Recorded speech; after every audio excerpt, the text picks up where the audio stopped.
Donc on va pouvoir continuer avec un nouveau chapitre qui va être celui, on va parler un petit peu de différents processeurs.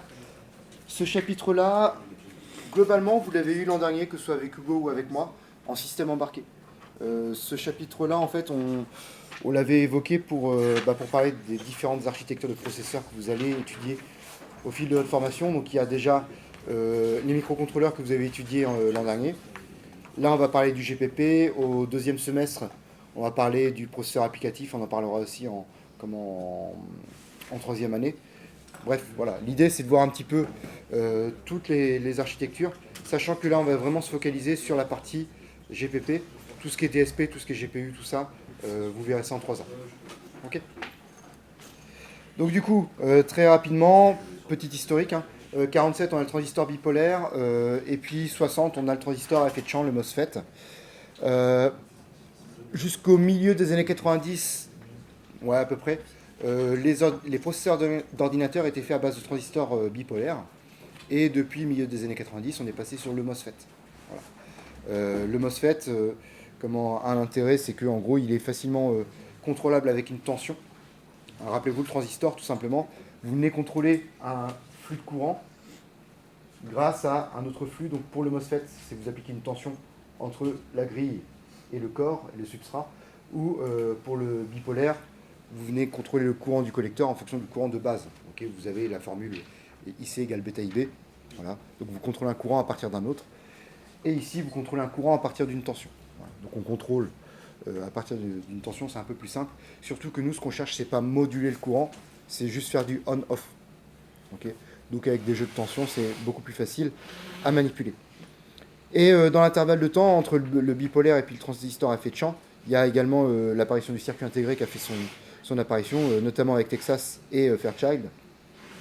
Donc l'intérêt du circuit intégré, c'est que toutes les fonctionnalités se retrouvent sur une seule puce, dans un seul boîtier, qu'on va pouvoir réutiliser.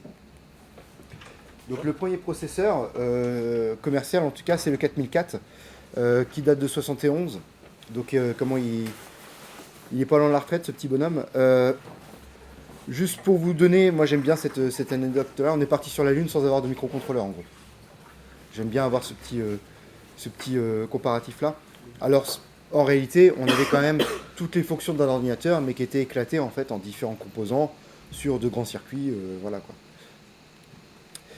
Et puis en guise de comparaison par rapport à aujourd'hui, voilà, 2300 transistors, on est gravé sur du 10 micromètres. La finesse de gravure, vous avez peut-être entendu parler de ça comme indicateur, je ne sais pas si vous représentez ce que c'est la longueur L ici.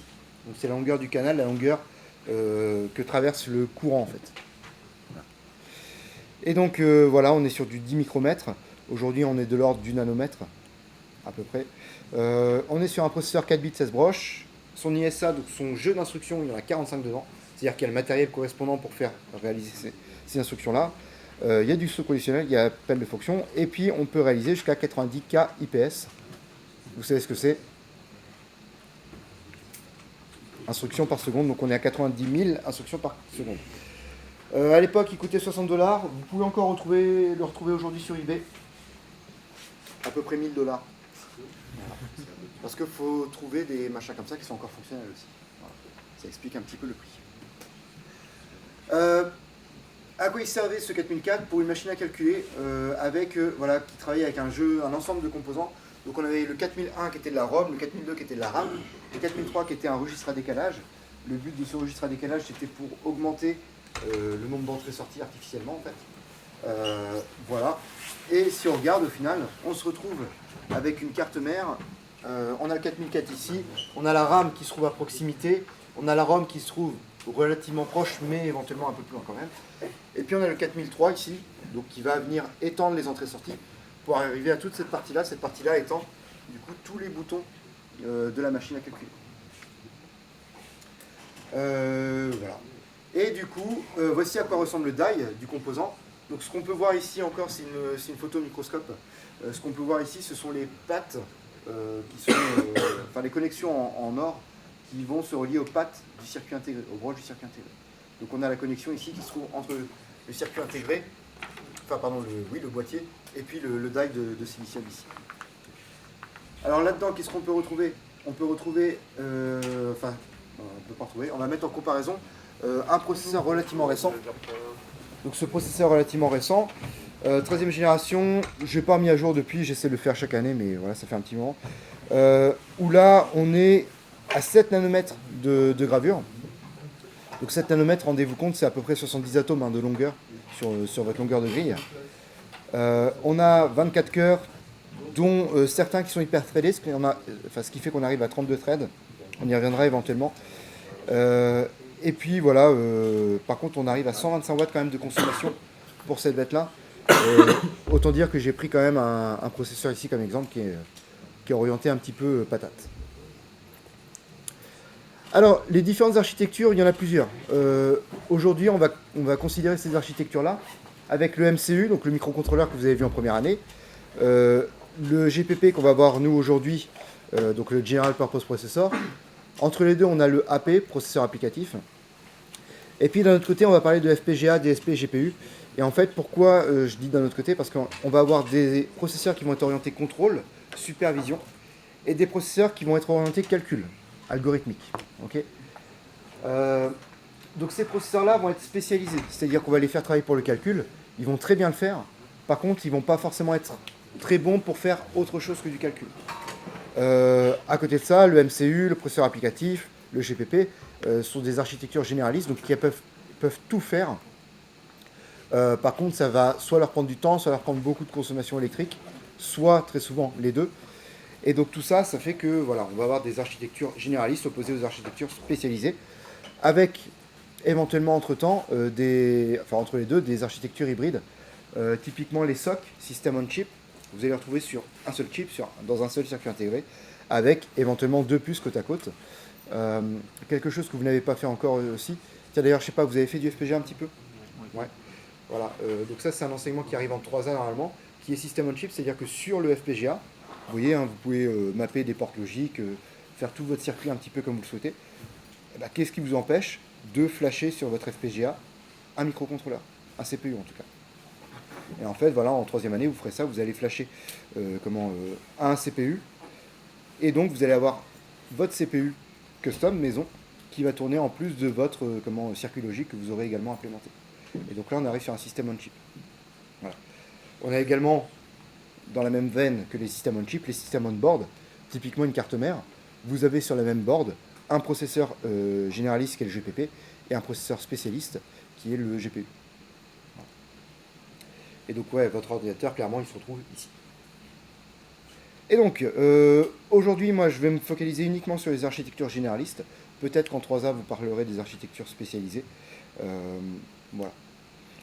Juste déjà qu'on se remette d'accord un petit peu sur ce qu'on a vu en première année, le microcontrôleur. Le microcontrôleur, il y a des mots-clés qui doivent pop en comparaison au processeur. Déjà, le microcontrôleur, il est autonome.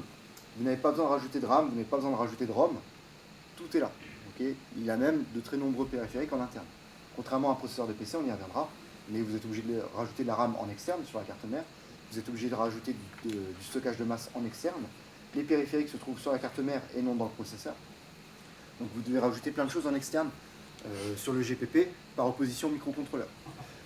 Pareil, le microcontrôleur, donc, il est plutôt basse consommation, okay, et pas cher à produire. Ce qui fait qu'on va l'utiliser vraiment sur des produits en grande quantité, par opposition au processeur au GPP. Et pareil, d'un point de vue complexité logicielle, le microcontrôleur, lui, va plutôt embarquer un logiciel très léger qu'on va appeler firmware. Soit il va être bare metal, c'est-à-dire directement votre application, elle est codée, elle est exécutée directement sur le microcontrôleur, soit éventuellement au travers d'un OS embarqué qui va être relativement léger. Ça, c'est ce qu'on verra tous ensemble en 2e semestre. Où là, voilà, il y a un petit système d'exploitation qui fait tourner votre application. Okay. Si on prend le GPP, il y a quand même des différences qu'on peut constater là. Limite, tiens, dites-moi, qu'est-ce que vous constatez comme différence déjà entre ce GPP-là et le microcontrôleur qui est ici? Indice, j'en ai déjà dit pas mal à l'oral. Il n'y a pas de mémoire. Ok. Il n'y a pas de périphérique. Donc déjà, effectivement, ce qu'on voit tout en bas, c'est Memory et I/O Controllers. Donc, ce sont des contrôleurs mémoire, des contrôleurs périphériques, mais ce ne sont ni des mémoires ni des périphériques. Ok. Qu'est-ce qu'il y a d'autre? J'ai oublié tout à l'heure de parler de l'élément essentiel du microcontrôleur. Alors, il y a des bus. En fait, oui, pardon. Là, on le voit bien, effectivement, ici. Sauf que le bus, on ne le voit pas là, mais des bus, il y en a partout. Il faut que l'information, que ce soit de la donnée ou de l'instruction, il faut que ça transite. Donc, il y a du bus partout. Effectivement, là, il n'est pas représenté pour des soucis de lisibilité.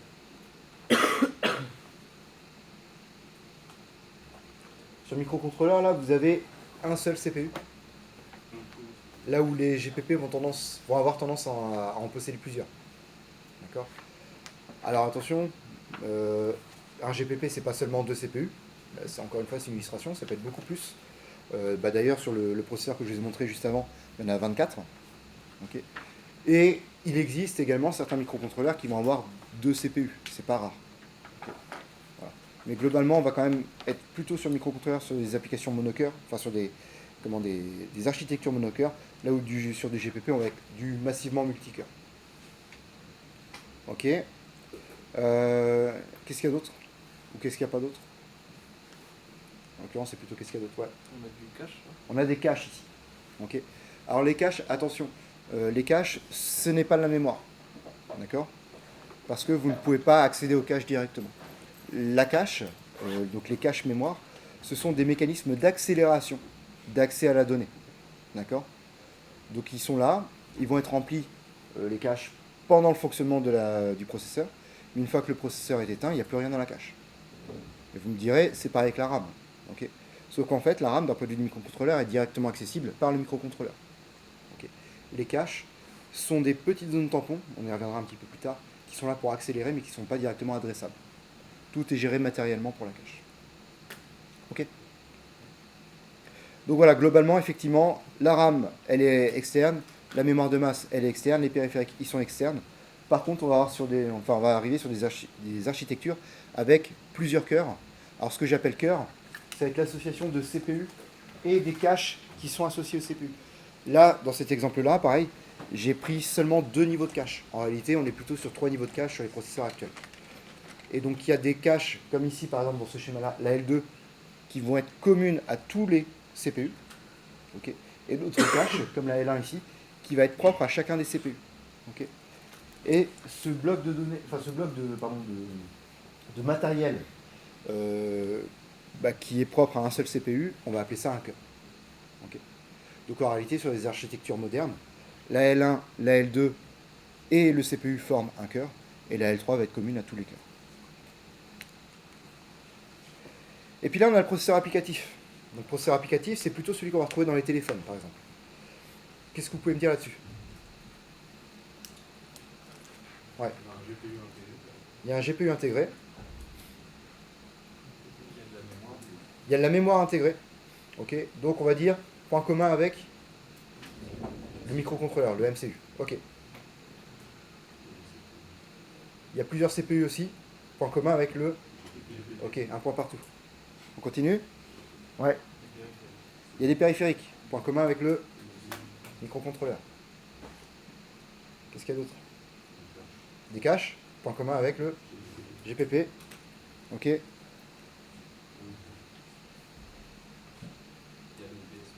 y a le DSP.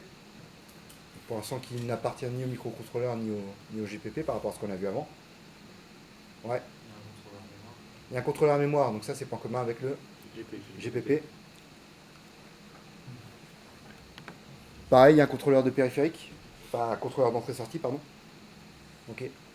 Donc au final, si je résume, la mémoire en interne, comme le microcontrôleur, mais un contrôleur mémoire en externe, comme le GPP, des périphériques en interne, comme le microcontrôleur, mais un bus pour accéder à la sortie, comme le GPP. Ok. Là où on se rapproche un peu plus du GPP éventuellement, c'est qu'on a plusieurs cœurs et de la cache. Ok. Voilà. Alors du coup, ces processeurs-là, les processeurs applicatifs, eux, ils vont faire tourner des systèmes d'exploitation. Okay. Alors pas aussi lourd que Windows, pas aussi lourd que Linux, enfin que les distributions basées sur Linux, telles qu'on les entend de manière comme Ubuntu, Fedora, tout ça. Mais par contre, ils vont faire tourner des OS relativement légers. Vous avez au moins 2 exemples en tête? Android, iOS. Et si je vous chatouille un petit peu, vous avez un 3e exemple. Vous avez un micro-ordinateur qui utilise ce genre de processeur. Raspberry, donc tout ce qui est Raspbian et compagnie, voilà, qui vont utiliser également ce genre de processeur. Okay. Donc l'intérêt de ça, c'est que du processeur applicatif, c'est qu'il est capable de supporter des OS un peu complexes quand même, avec des interfaces bien plus lourdes qu'un microcontrôleur. Donc là, vous avez des interfaces d'affichage, vous avez des interfaces réseau, tout ça. Ouais. Les microcontrôleurs, ils n'ont jamais de RAM externe. Tu peux en avoir. Ouais. Un truc, par exemple, pour SP32 qui s'appelle SRAM ou SPRAM. Ouais, tu peux avoir. Ce que je dis ici, effectivement, c'est que le MCU, tu as la RAM embarquée, tu as la ROM embarquée. Mais rien ne t'empêche d'en rajouter en dehors. Ça, on est bien d'accord là-dessus. Mais par contre, ton MCU, quand tu l'achètes, bah, il va être autonome. C'est-à-dire que tu l'achètes, il peut fonctionner tout seul. Là où le GPP, ça va être compliqué. Il n'a pas de memory controller déjà. Non, alors dans ce cas-là, effectivement, tu vas utiliser d'autres périphériques internes, ici, comme les bus SPI par exemple, qui vont te permettre d'accéder à la mémoire, et tu auras l'échange comme ça. Donc il faut voir plutôt, dans ce cas-là, les RAM et les ROM ou flash que tu aurais sur le PCB en plus du microcontrôleur comme des extensions. Okay. Parce que en fait, les microcontrôleurs, si tu prends le PIC 18F 4520 par exemple qu'on a utilisé, non 27K40 qu'on a utilisé, et bah en fait les chiffres indiquent la taille de la RAM et de la ROM. Et donc en fait ça veut dire que normalement tu peux trouver le microcontrôleur qui correspond en termes de mémoire à tes besoins. Sauf qu'il se peut que tu aies un gros traitement à faire avec beaucoup de données et donc que tu ne vas pas trouver de référence du microcontrôleur avec suffisamment de RAM par exemple. Et ben dans ce cas-là tu vas effectivement prendre une extension de RAM. Voilà. Ça peut être pareil, même raisonnement avec de la RAM. Quoi. Mais du coup voilà, globalement les microcontrôleurs sont censés être autonomes. Sauf cas particulier où là, tu vas pouvoir ajouter la mémoire en externe. Là, par contre, dans le GPP, tu n'as pas de RAM et tu n'as pas de ROM en interne. Par contre, sur les processeurs applicatifs, on a la mémoire interne, RAM et ROM. Ça, on y reviendra à la limite en troisième année. On expliquera, notamment, on ira dans le détail du mécanisme de démarrage, le boot, où là, en fait, tu verras que tu as ce qu'on appelle le bootloader qui va être stocké là-dedans. Donc qui va permettre au processeur de démarrer. Sur les GPP, il n'y a pas de RAM intégré parce que en fait, tout ce qui est démarrage, c'est pas géré par le GPP au départ, c'est géré par le BIOS et plus précisément un microcontrôleur qui se trouve sur la carte mère qui va faire ça. Ok. Alors du coup, forcément, les différents processeurs qu'on voit, les différentes architectures ici, il y a la notion de coût qui est importante. Là-dessus. Alors le coût, forcément, le GPP, bah tiens, je vous ai demandé la dernière fois, il y en a qui ont fait des PC là récemment. Oui. Ouais. À peu près combien l'ordre de grandeur du GPP, sans indiscrétion? 300. J'entends pas. 300, 400. Belle bête. Ok. Et microcontrôleurs, il y en a qui en ont acheté récemment? Rigolez pas, ça arrive. En gros, si vous tapez bien bas, vous pouvez en avoir à moins d'un dollar. Voilà. Pour vous donner une comparaison. Processeur applicatif, là on va monter aux alentours de quelques dizaines d'euros. Voilà. Et donc déjà vous avez le composant en soi qui va coûter plus ou moins cher. Forcément GPP bien plus cher, le MCU bien moins cher. Après on peut considérer éventuellement la consommation électrique. Le GPP va consommer bien plus que le microcontrôleur. Et puis il faut compter tout ce qui va autour. Le microcontrôleur, je vous ai dit, en gros, il n'y a quasiment rien à rajouter autour. En gros, ce qu'il faudrait rajouter, un quartz éventuellement, 2 condensateurs pour faire résonner quartz, et puis un conduit de découplage pour alimentation, et puis c'est tout, quoi. Mais c'est même pas obligé, puisque les microcontrôleurs vont avoir pour certains des quartz internes, enfin des résonateurs internes, donc du coup même pas besoin. Sur le processeur applicatif, il y a de la RAM, il y a de la flash en interne, mais on va rajouter un petit peu. D'accord? Un petit peu, c'est de l'ordre de, je sais pas moi, 512 mégas, 1 giga en termes de RAM, et c'est de l'ordre de quelques dizaines de gigaoctets pour de la flash. Okay? Quand vous achetez un téléphone et que vous voyez le téléphone il marqué 64 gigas, 128 gigas, c'est la flash intégrée. Okay?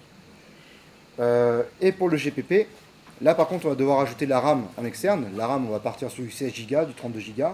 On va rajouter un disque dur. On va partir sur l'ordre du téraoctet. Donc c'est encore bien plus cher. Et puis la carte mère aussi est bien plus chère.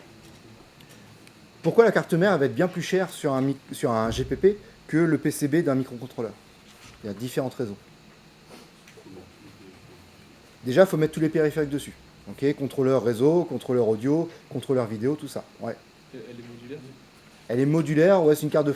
Enfin, ce que je disais la dernière fois, un peu du fond de panier. Donc c'est-à-dire que tu peux brancher ce que tu veux dessus. C'est pas tellement ça qui fait que ça coûte cher. Il y a un petit lien, mais c'est pas directement ça. Ouais. C'est l'alimentation. Moi, je parle juste de la carte mère. Je parle pas de l'alimentation. C'est-à-dire alimenter sous une puissance assez élevée pour avoir des micro-ondes. Ouais. Alors effectivement, comment elle est alimentée sous une puissance assez élevée, ce qui va impliquer quoi? Ce qui va impliquer déjà des pistes un peu plus larges, notamment. Mais c'est pas la largeur des pistes qui fait le prix de la carte mère.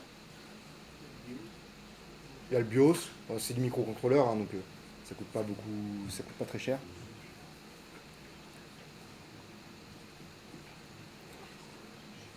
Qu'est-ce que je dois rajouter comme composant, déjà? Il y en a un qui est bien chiant quand même. Alors le socket, ouais, effectivement, il est chiant.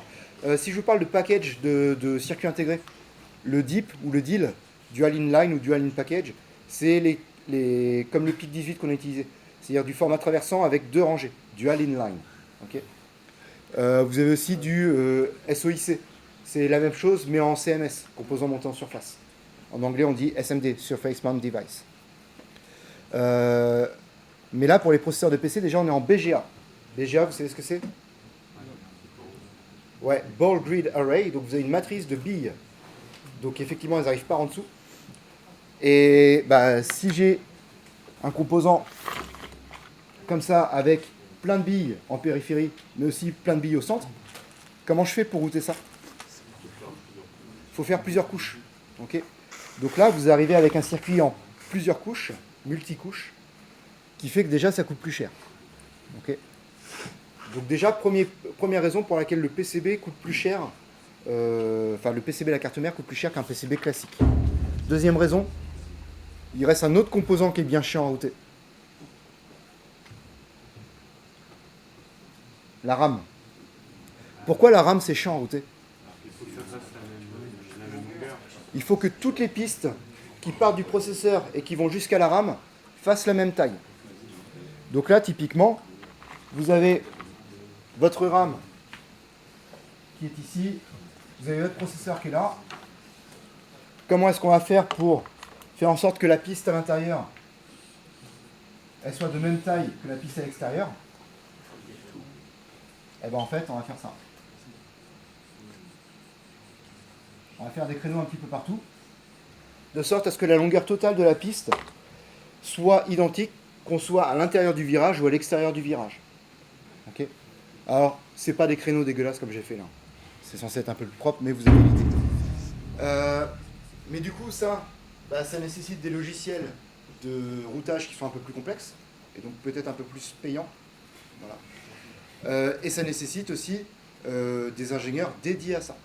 Okay. Faire un petit PCB, c'est quelque chose qui est à la portée de tout le monde. Okay. Un ingénieur, peut-être que vous, ça vous arrivera, ce ne sera pas votre mission principale, vous allez faire du PCB peut-être pendant un stage, pendant une mission, un boulot, peu importe. Okay. Donc ça, tout le monde peut le faire plus ou moins. Par contre, là, il y a plein de considérations. Des considérations de puissance, on en a parlé tout à l'heure, des considérations de multicouches, des considérations de plan de masse, et des considérations de compatibilité extramagnétique et de longueur de piste. Donc tout ça, ça fait que vous allez payer un ingénieur dédié, expert pour ça. Et donc rien que ça, déjà aussi, ça fait monter le coût du PCB. Okay. Donc tout ça fait que, voilà, on arrive à monter un petit peu. J'aurais pu venir, si jamais elles étaient restées en salle à 201, 203, avec différents PCB pour vous montrer justement la différence de complexité. Peut-être que je viendrai avec la prochaine fois qu'on se verra, vendredi, je crois. Alors à côté de ça, je quitte un petit peu les processeurs spécialistes, on va parler de processeurs non, on va quitter les généralistes, on va arriver sur les spécialistes, avec le GPU, du coup. GPU, qu'est-ce que vous remarquez là-dessus? Énormément de CPU, ok. Là on est sur du massivement parallèle. Les CPU, ils sont là pour traiter beaucoup de données en parallèle. Okay. Les traitements ne vont pas être très complexes, pas tant que ça en tout cas. Par contre, ils vont être massivement parallèles. Ça, pareil, on en reparlera un petit peu plus tard. enfin en 3A en fait, pour voir les différentes, ouais, pourquoi on a du GPU, pourquoi on a du DSP, tout ça, quoi. À remarquer quand même que vous avez aussi beaucoup de cache dans un GPU, mais que vous n'avez pas de RAM interne, vous n'avez pas de ROM interne. Ok. Alors la ROM, la raison est simple, normalement vous ne stockez pas de programme avec un GPU. Le GPU, c'est un coprocesseur. C'est-à-dire que le processeur principal, c'est votre GPP, votre processeur de PC. Et on va déléguer une partie des traitements au GPU. D'accord? Donc, pas de mémoire flash. Par contre, éventuellement, comme vous pouvez avoir beaucoup de données qui transitent, de données et puis d'instructions qui transitent, vous allez avoir beaucoup de RAM sur la carte graphique également. Mais du coup, en dehors du GPU, sur la carte graphique. Si je prends le DSP, autre processeur orienté calcul, ça ressemble à quoi? Ça ressemble à un MCU. En fait, un DSP, c'est un MCU avec un CPU orienté calcul. Alors, c'est dire quoi un CPU orienté calcul? Est-ce que j'ai la diapo qui suit? Tiens. Non, j'ai pas de diapo qui suit. Vous avez des formules en tête là, de traitement du signal. Imaginez ça, lundi matin. Convolution, corrélation, transformé de Fourier, FFT. En gros, si vous regardez, il y a un truc qui vient très souvent. C'est ça. Somme. Et puis, produit. Très souvent, sur ces algos-là, vous avez une somme de produits. D'accord? Et bien, comment on fait une somme de produits? On fait un produit, et puis on somme. Jusque-là, vous me suivez? Ce serait bien des cours de TNS comme ça, aussi simple. Et bien, en fait, plutôt que de faire deux opérations, si ça revient tout le temps, est-ce qu'on ne pourrait pas câbler une fonction mathématique qui ne fasse pas qu'une simple multiplication, qui ne fasse pas qu'une simple addition, mais qui fasse les deux en un cycle? Et bien, quand on arrive sur des cas comme ça, où au final, vous avez une instruction qui arrive très très souvent, et ben, ça va être plus intéressant de la faire forger sur le silicium que d'essayer de la faire, par algorithme, au final. Okay. Par exemple, là, je viens de vous parler d'un truc. Vous savez que la division, elle n'est pas câblée. Okay. La division sur processeur, c'est un micro-algorithme qui est réalisé et qui va vous donner une approximation de résultat de division. D'accord? Mais en réalité, sur un processeur quelconque, sur un CPU, vous allez avoir un additionneur, un soustracteur, un multiplieur. Et en gros, voilà quoi. D'un point de vue mathématique, vous allez aussi avoir des fonctions logiques, mais sinon, c'est tout. Ok? Et bien là, l'idée, c'est qu'on va essayer de forger sur le silicium ce qu'on appelle la sum of products, ou alors on l'appelle également la MAC, multiply accumulate. Okay. Parce que vous multipliez et vous mettez le résultat dans un accumulateur qui va additionner à chaque fois. Ok. Pour vous donner certains exemples, enfin d'autres exemples, vous avez des DSP qui vont avoir des accélérateurs FFT. C'est-à-dire que la FFT va être implémentée dessus. Qui vont avoir également des fonctions trigonométriques câblées également à l'intérieur. Okay. Ce qui n'est pas le cas sur un microcontrôleur, enfin sur un CPU classique. Ok. Mais sinon, du coup, ça reste un processeur orienté calcul parce qu'on a rajouté du silicium. Et donc, si on rajoute du silicium, on rajoute aussi des instructions qui permettent de faire ce travail-là. Ok. Ok, donc maintenant qu'on a vu un petit peu toutes les architectures, je ne vous parle pas de NPU par exemple avec les réseaux de neurones. Ce cours-là, je le fais ce chapitre-là en particulier. Rien que ce chapitre-là, on va essayer. Enfin, moi, je vais devoir y passer un peu moins d'une heure avec vous. Avec les infos, j'ai 6 heures rien que sur ce chapitre-là. Et donc, si vous voulez, du coup, j'ai une version plus détaillée. Si vous voulez en parler, je pourrais la mettre sur la page Moodle, et puis on pourra en parler si vous voulez. Mais du coup, on se concentre sur ce cours-là, sur l'architecture des ordinateurs, et on va parler du GPP. Donc le GPP, si vous avez un mot-clé à retenir, c'est sa polyvalence. Okay. Si vous avez des mots-clés à retenir pour le microcontrôleur, c'est en gros autonome, basse consommation. Okay. Ou faible coût, si vous préférez. Et donc, l'idée c'est que ce processeur-là, le GPP, il va exécuter du code faiblement optimisé. Pourquoi? Qu'est-ce qui fait tourner le GPP principalement? Votre système d'exploitation. Et du logiciel applicatif qui n'est pas spécialement de l'algorithme. D'accord? Vous ne faites pas toujours du traitement du signal, du traitement vidéo, du montage audio, quand vous utilisez votre PC. Okay, vous faites du Word, vous faites du mail, vous faites un petit peu de jeux vidéo, mais à la limite, c'est pas votre GPP qui gère ça, c'est le GPU. Okay. Donc en fait, on va se retrouver avec du code, ça va être clairement la supervision du contrôle. Et comment on fait ça? If, else, else if, okay, ou un switch case. En gros, c'est quasiment que des tests. Il va y avoir des boucles par-ci par-là, mais il ne va pas y avoir de grands calculs réalisés sur le GPP. Ce qui fait que le code que vous voyez ici, ça c'est un extrait du kernel Linux, au final, vous n'avez quasiment pas d'optimisation possible, réalisable par l'algorithme. Okay. Quand vous prenez une boucle for, vous faites une opération sur un tableau, enfin sur 2 ou 3 tableaux, c'est facile, vous pouvez prendre plusieurs cases du tableau et puis les traiter en même temps. Okay. Ça, c'est une optimisation. Vous pouvez, plutôt que de faire 1 milliard de fois une boucle, vous pouvez très bien lui dire, tiens, je vais la faire 100 000 fois, mais par contre, je la déroule d'un facteur 1000, c'est-à-dire que je fais 1000 opérations dedans. Okay, et comme ça limite le nombre de sauts, par exemple. Mais là, en l'occurrence, if, faut que je teste la condition. Et la condition, a priori, je ne sais pas si elle va être vraie ou fausse, et donc je ne sais pas si je vais rentrer dans le if ou dans le else. Donc il y a plein de problèmes comme ça qui vont arriver avec le GPP, enfin avec le code exécuté par le GPP. Ce qui fait que le GPP, au final, on va le voir, il a rajouté plein d'optimisations, mais matérielles à la volée, pendant l'exécution, pour essayer d'optimiser non pas le code à proprement parler, mais l'exécution du code. Donc on est bien d'accord, hein, le GPP, voilà, en gros, polyvalent, il fait des trucs classiques, il fait du diaporama, il fait du développement, il fait tourner plein d'applications qu'on peut voir avec gestionnaire des tâches sous Windows, monitor system sous Ubuntu, voilà. Mais également, on peut lui demander d'avoir des exigences un petit peu plus poussées, et avec un GPP, vous êtes capable de faire du montage audio, vidéo. Je dis pas que ça va être tranquille, hein, ça va peut-être laguer un petit peu, ok. D'où la raison pour laquelle on va utiliser un GPU pour déléguer certains traitements. Okay. Mais sinon, en vrai, le processeur que vous achetez un PC, que vous l'achetiez, vous, en faisant votre PC, qu'il soit assemblé par Asus et puis revendu par Conforama derrière, que ce soit pour un gamer, que ce soit pour un boomer, je veux dire, au final, ça reste un processeur. Ça peut être le même processeur d'ailleurs. Okay. Et derrière, après, on va installer le logiciel qu'on veut et donc il va être capable de faire tourner tous ces logiciels-là. Okay. Donc, la raison de la polyvalence, elle est là en fait. On retrouve aussi certains GPP dans des applications industrielles. Alors, autant le radar et puis le Rafale, je peux comprendre. Autant la borne de parking, là, j'ai du mal à voir pourquoi il y en aurait un là, mais Hugo avait marqué ça, donc je l'ai gardé. Et puis on retrouve aussi des versions vraiment embarquées. Là, vous avez une carte mère avec un PC en mode micro-ordinateur fait par Intel.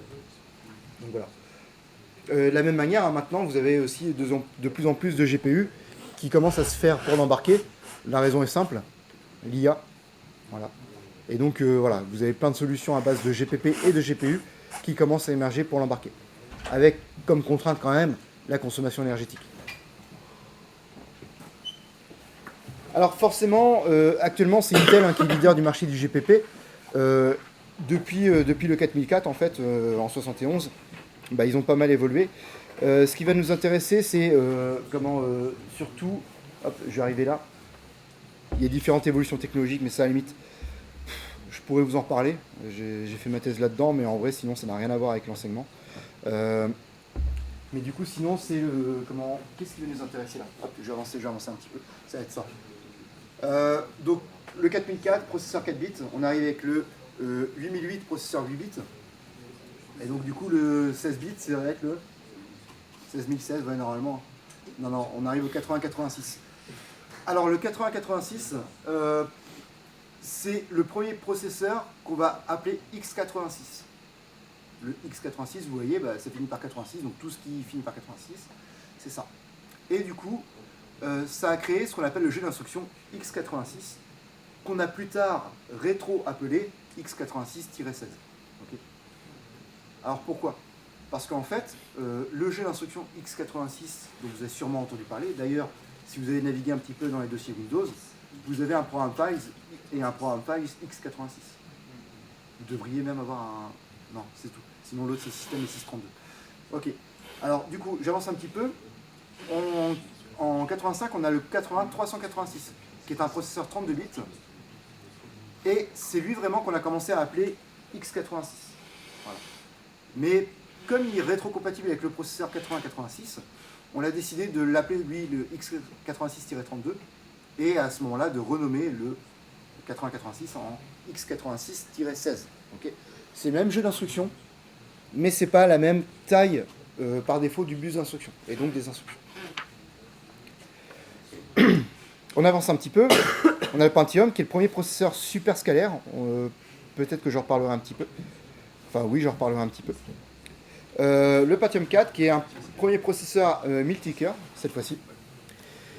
Et puis on arrive avec le corps de duo. Donc lui, on va avoir notamment à cette période-là la naissance du x86-64 qui vient pas d'Intel mais qui vient d'AMD cette fois-ci. Okay. Intel et AMD ont des accords commerciaux, ce qui fait qu'ils peuvent, dans une certaine mesure, utiliser mutuellement les brevets de l'un ou de l'autre. Voilà.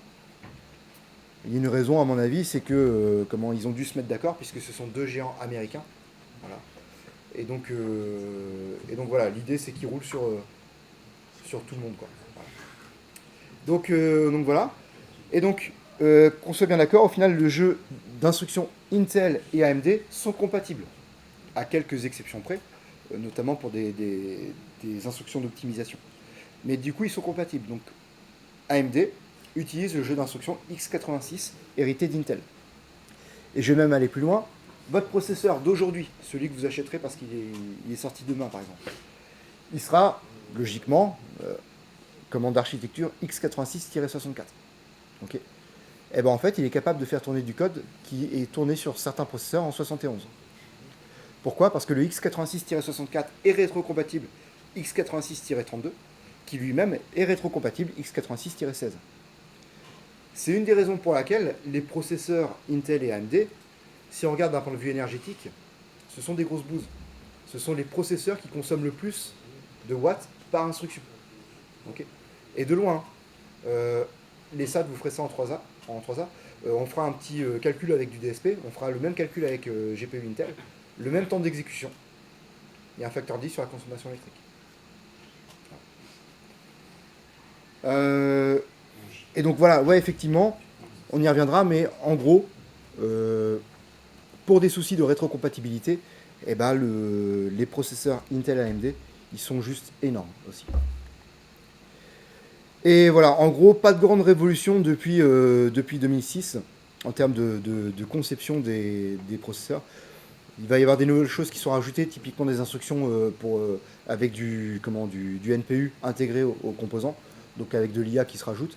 Mais sinon, fondamentalement, pas de changement sur la partie vraiment exécution du code. Donc une diapo qui est intéressante à mémoriser, c'est celle-là. Donc on a bien plusieurs CPU, de la cache, mais on n'a pas de mémoire intégrée. On a par contre des contrôleurs mémoire et des contrôleurs d'entrée-sortie à rajouter. Si je prends ce processeur-là, déjà on peut remarquer qu'il y a certaines structures qui se répètent dans ce processeur-là. Donc en regardant un petit peu ici, voilà, on va les retrouver. Avec ici, en fait, dès que ça ressemble à un gros tableau comme ça, enfin des blocs rectangulaires, en gros considérez que c'est de la mémoire. Là d'ailleurs on doit en retrouver ici un petit peu aussi. Et donc au final, la mémoire que vous retrouvez en bas, c'est la cache L3 qui est partagée entre tous les cœurs. Okay. Et ensuite vous avez 4 cœurs ici. Et ces cœurs-là, moi je suppose qu'ici vous avez de la cache. Ici. Vous avez sur la périphérie du die, vous avez le contrôleur d'entrée-sortie, le contrôleur mémoire et le contrôleur PCIe. Alors PCIe en fait, qu'on soit bien d'accord, pour revenir à ce qu'on parlait la dernière fois, là en gros c'est toute la partie North Bridge, donc tout ce qui va être communication rapide, et à gauche vous allez avoir toute la partie South Bridge, donc, qui est le composant qui va être sur la carte mère pour tous les composants qui sont jugés lents.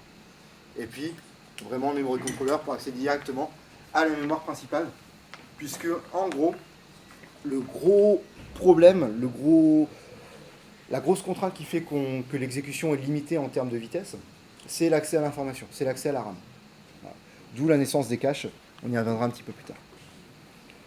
Ok, toc, donc on a le GPU, on a les RAM qui sont au plus proche justement, et puis les périphériques qui sont un petit peu plus loin, parce que je juge un petit peu plus loin. Voilà. Alors du coup, le GPP c'est un processeur super scalaire. Qu'est-ce que ça veut dire? C'est-à-dire qu'il y a plusieurs techniques d'accélération matérielle. Truc rigolo, vous avez votre C qui est, enfin votre programme que vous avez rédigé en C. Quand il est compilé, il est traduit en langage d'assemblage. Les instructions assembleurs sont dans le même ordre que vos instructions en C. Quand on passe à travers l'étage d'assembleur, cet étage assembleur va traduire votre assembleur, votre fichier en langage d'assemblage, pardon, en binaire. Les instructions binaires sont dans le même ordre que vos instructions d'assembleur. Okay, et votre exécutable, c'est pareil, les instructions binaires sont dans le même ordre que les instructions en assembleur, et donc que les instructions C au départ. Jusque-là, il n'y a rien de choquant.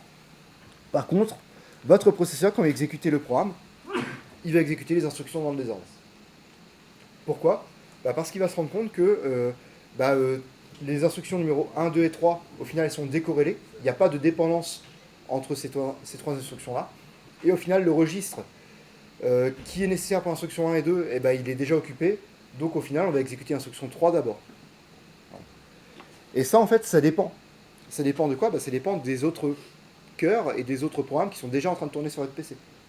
Donc au final, il y a un problème aussi avec ces processeurs-là, c'est que l'exécution n'est pas du tout déterministe. Vous ne savez pas du tout dans quel ordre vont être exécutées vos instructions, ni quand elles vont être exécutées. Okay. Donc ça, voilà, c'est un premier mécanisme d'accélération matérielle. En gros, c'est, je vois qu'une ressource est utilisée, et tant pis, je regarde si l'instruction d'après ou celle d'encore après, est-ce que je peux l'exécuter à la place? Voilà.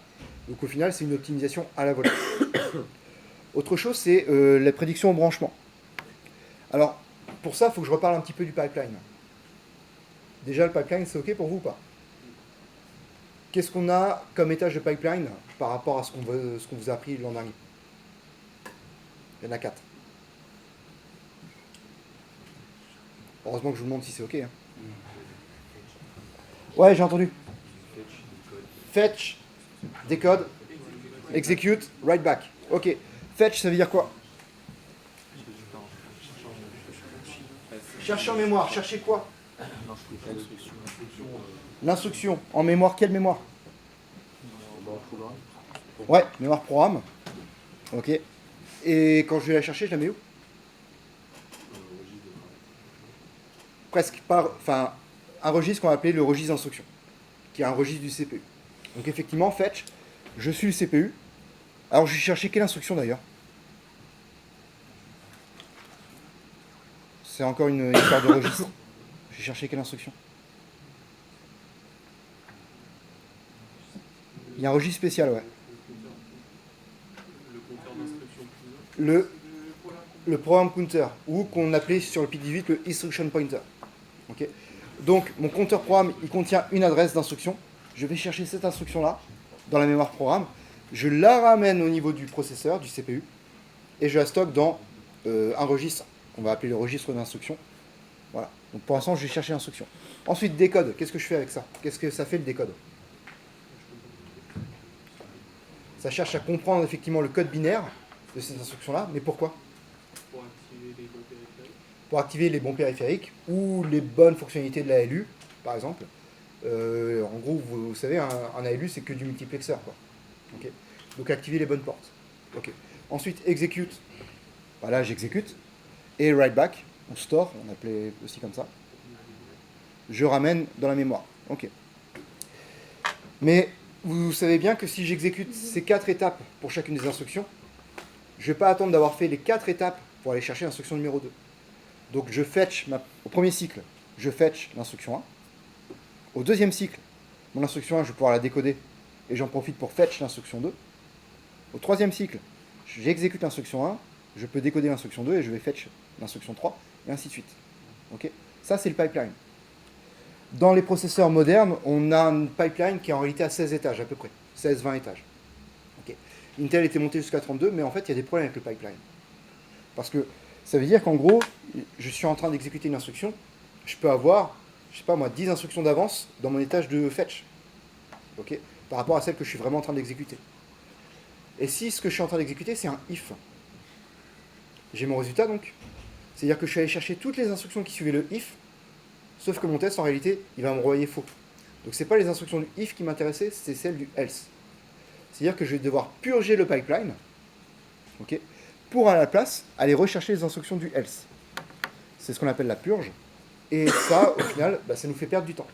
Parce que plus le pipeline est profond, bah, plus au final on peut aller vite, plus on augmente la cadence.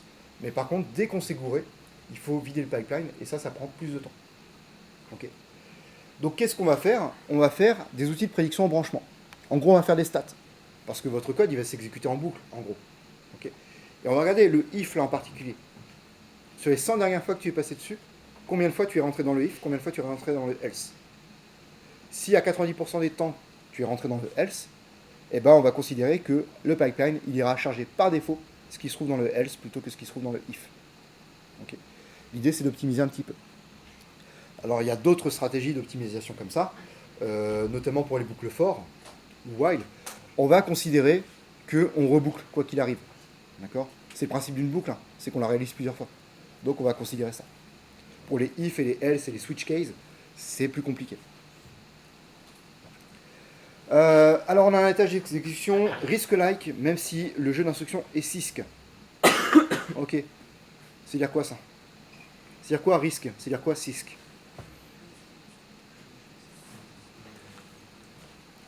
Risque, c'est Reduced Instruction Set Computer. CISC, c'est Complex Instruction Set Computer. Ok. Donc, ordinateur à jeu d'instruction réduit ou à jeu d'instruction complexe. C'est quoi un jeu d'instruction réduit? C'est quoi un jeu d'instruction complexe? Il y a la taille des instructions? Le nombre d'instructions. Il y a le nombre d'instructions? Ok. Alors, le nombre d'instructions, déjà, premier point là-dessus. Jeu d'instruction réduit, pas beaucoup d'instructions. Okay. En fait, l'idée, c'est qu'on va faire des algorithmes complexes, mais en se basant sur plein de petites opérations qui sont simples. Okay. Là où les architectures CISC vont permettre des opérations complexes avec une seule instruction. Mais du coup, vous avez tout ça d'instructions possibles. Okay. Autre chose, par rapport à la taille des instructions, les processeurs RISC vont avoir des instructions de taille fixe. Okay. Là où les processeurs CISC vont avoir des instructions de taille variable. Okay. On y reviendra, mais sur les GPP, on ira voir un petit peu l'assembleur, vous verrez, il y a des instructions qui font 1 octet, d'autres qui font 8 octets. Okay. Et avec toutes les combinaisons entre deux qui sont possibles. Si vous vous rappelez du PIC 18 utilisé l'an dernier, les instructions, c'était toujours 16 bits. Toujours. Voilà. Il y avait 2-3 exceptions quand même. Mais sinon, toujours 16 bits. Ok. Donc, c'est-à-dire que le jeu d'instruction est CISC, mais en réalité, derrière, dans le matériel, c'est redécomposé comme étant du CISC, donc c'est du RISC, pardon. Donc, c'est redécomposé avec des instructions élémentaires simples. Ok.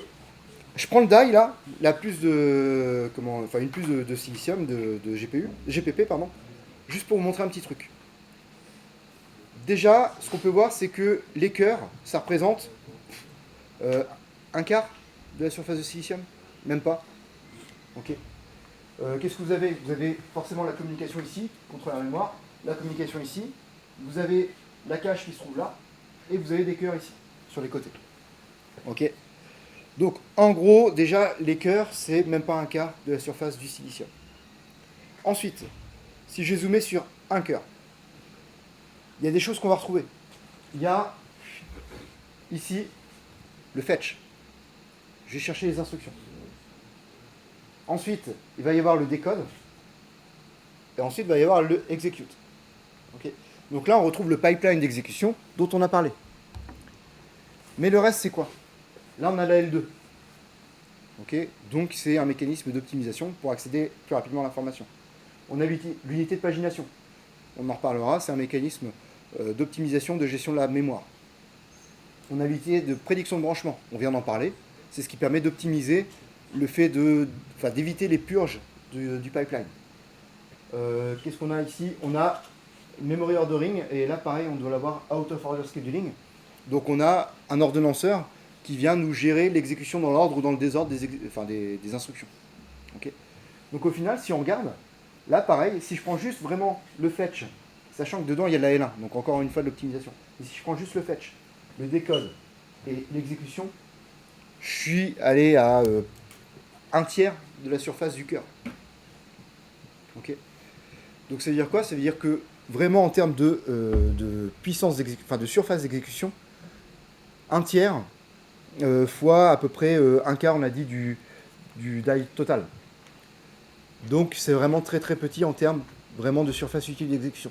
Tout le reste, c'est du mécanisme d'optimisation, d'accélération qui a été rajouté. Okay, et qui s'est rajouté au fil des années, hein, par rapport au 80-86 dont on a parlé. Donc c'est une des raisons pour lesquelles ces architectures-là sont vraiment très énergivores et très complexes à implémenter. Toc. Et donc du coup, à cause de ça, effectivement, c'est les pires processeurs, je vous en ai parlé, en termes de puissance d'exécution. Enfin, en termes de puissance électrique ramenée à la puissance d'exécution. Voilà. Ils sont très performants, très très performants. Mais il y a des processeurs qui arrivent à être presque aussi performants en étant par contre beaucoup moins énergivores. Et donc pour ces raisons-là, voilà, ces processeurs-là. En plus, on a parlé de la complexité du PCB, on a parlé de tout ça. Il faut rajouter éventuellement tout ce qui est dissipateur, ventilateur. Pour ceux qui vont chercher des processeurs qui consomment vraiment beaucoup, il faut passer au water cooling, des choses comme ça. Et donc c'est pas forcément économe, on va dire. En plus, si vous allez l'overclocker par-dessus, voilà. Ok. Donc voilà, après, la raison, elle est simple à ces défauts-là, c'est que ces processeurs-là, ils sont faits pour exécuter du code qui lui-même n'est pas optimisé et qui est en fait tout simplement difficilement optimisable. Voilà. Donc, en fait, on se retrouve à essayer d'apporter l'optimisation au tout dernier moment. Donc on rush à la toute fin, un petit peu comme un élève qui réveille la veille au soir, voire le matin. Ça arrive, hein. Parce que du coup, avec les vidéos que je mets, des fois je regarde pendant l'examen, j'ai des visionnages à 5h du matin. J'ai déjà vu. Bref. Donc du coup, pour résumer sur ce GPP, donc on a un CPU superscalaire, ce qui veut dire qu'on a de l'exécution dans le désordre. On a des outils d'accélération, donc prédiction de branchement, voilà. Et puis aussi, alors j'en ai pas trop parlé, mais en termes de mémoire, on a un processeur, des mémoires cache, pardon.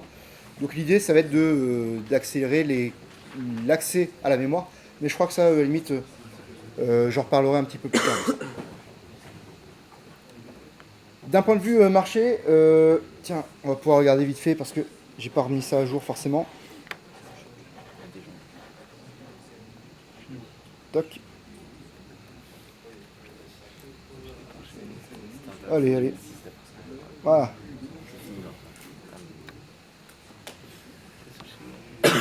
D'un point de vue marché, voilà, en gros, on se retrouve avec ça. Il n'y a pas très longtemps, ils ne mettaient pas encore les Apple, les processeurs Apple. Mais sinon, globalement, vous prenez Intel AMD, vous avez quasiment 100% du marché. Il a failli y avoir un croisement aux alentours de 2005, une inversion de domination. Mais au final, c'est pas le cas. Et on est, par contre, effectivement, depuis 2020 à peu près, avec les processeurs M1. Je ne sais pas si ça vous parle, je ne sais pas s'il y en a qui sont équipés Mac, et notamment processeur M1. Du Mac, j'en vois. Processeur M1, ouais. C'est quoi la particularité du processeur M1 par rapport à ce qu'utilisait Apple avant? Vous savez. Ouais. Maintenant, c'est Apple qui les font. Alors, la question c'est, il est où le vrai dosage dans ce qu'ils les font? Est-ce qu'ils font tout? Avant, en fait, Apple utilisait les processeurs classiques x86 voilà, d'Intel AMD. Maintenant, effectivement, ils font leurs processeurs. Est-ce que vous connaissez l'architecture de base de ces processeurs-là? ARM. Donc ARM, pour info, ce sont les mêmes qui font les processeurs de téléphone, en gros. ARM, j'en parle vite fait quand même. Leur particularité, c'est qu'ils fondent pas. Ils ne fabriquent pas le processeur. Ils conçoivent le CPU. Et je parle bien du CPU. Donc ils conçoivent le CPU. Et en gros, ils vendent la licence à n'importe qui d'autre. Typiquement, TI, Qualcomm, Samsung, Apple. Et ces fabricants-là, eux, autour du CPU pour lequel ils ont acheté la licence, ils viennent rajouter tous les périphériques qui les intéressent. Okay. Et comme ça, ils ont leur propre processeur. On en reparlera, mais ARM a différentes gammes de processeurs. ARM, alors ça va changer de nom d'ailleurs. Mais en gros, vous avez A, qui sont les Cortex A, les processeurs applicatifs. Et vous avez les Cortex M, notamment, qui sont les processeurs microcontrôleurs. Donc typiquement, deuxième semestre, on utilisera du Cortex M avec des STM32. Et en troisième année, on utilisera du Cortex A avec un processeur applicatif de TI. Voilà. Donc en gros, voilà, technologie émergente, on va dire, entre guillemets, ARM est rentré sur le marché de l'ordinateur depuis quelques années. Ouais. Et R, c'est quoi du coup? Real time, mais j'en ai jamais vu. La légende raconte que. N'existe pas. Si on les voit pas, Ça vous va? Avez-vous des questions? Eh ben on s'arrête là pour aujourd'hui.